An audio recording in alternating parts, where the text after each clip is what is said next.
Air susu dibalas air tuba. Kita sekarang berbicara tentang moral, tentang adab, tentang tata krama, tentang budaya. Kita selama ini dikenal oleh dunia sebagai sebuah negara yang kaya sekali dengan budaya. Anak-anak bangsa ini dari ratusan suku, semuanya dididik dari kecil berdasarkan budaya, adab, tata krama terhadap yang lebih tua, terhadap yang seumuran, dan terhadap juga yang lebih muda. Politik kita menyuguhkan sebuah kisah tentang percaturan dan drama politik yang mengabaikan adab, tata krama, bahkan etika dan fatsun-fatsun politik yang seharusnya dijaga, diabaikan begitu saja karena ambisi untuk berkuasa telah melebihi apapun, melebihi kepentingan bangsa, melebihi kepentingan negara, melebihi kepentingan rakyat. Ambisi menjadi penguasa itu telah mengalahkan segalanya, bahkan mengubur ketulusan yang pernah dikenal dari Pak Jokowi. Publik selama ini mendukung dan memberikan dukungan keras kepada Pak Jokowi karena beliau dikenal tulus. Memang kita melihat ketulusan ada dalam wajah Pak Jokowi, dalam perilaku Pak Jokowi sejak 2014 lalu memimpin Indonesia. Beliau begitu dicintai rakyat. Kenapa rakyat begitu mencintai Pak Jokowi? Karena beliau terlihat tulus. Namun belakangan di akhir masa jabatan, semua itu tercoreng, tergores, tersayat, luka, dan berantakan. Harusnya Pak Jokowi akan soft landing sebagai pemimpin Republik Indonesia yang betul-betul menjadi teladan bagi pemimpin-pemimpin yang lain. Tetapi fakta, ambisi untuk berkuasa itu telah membuat segalanya berubah. Bahkan adab pun terlewatkan. Ada banyak kisah. Bang Adian Apitupulu telah menyampaikan statement-statement tentang hal ini.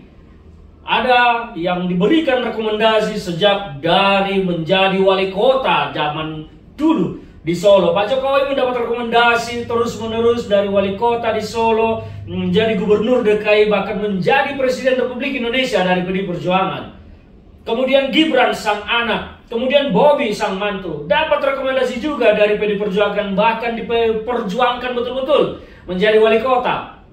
Gibran di Solo meneruskan ayahnya, Bobi di Medan menjadi wali kota.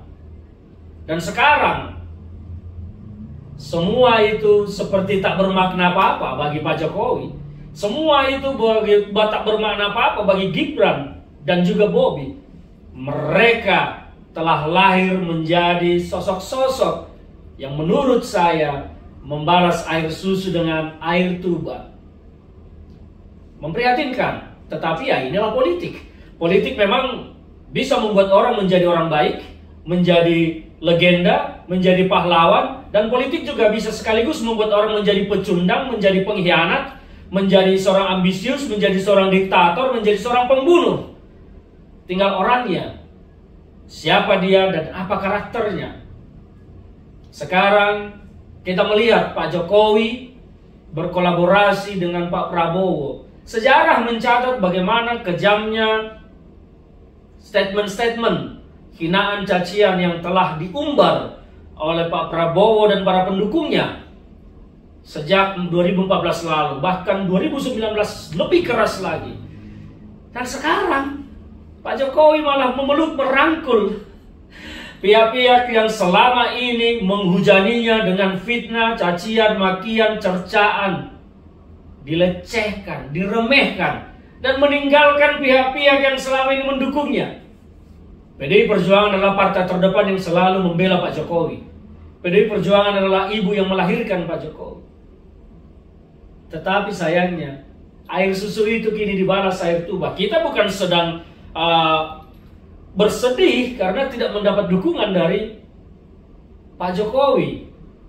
PDI Perjuangan tidak pernah gentar dan tidak pernah sedih tidak mendapat dukungan dari Pak Jokowi maupun dari Gibran atau dari Bobi.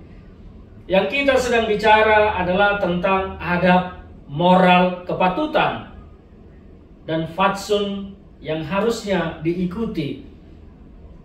Itu semua terabaikan.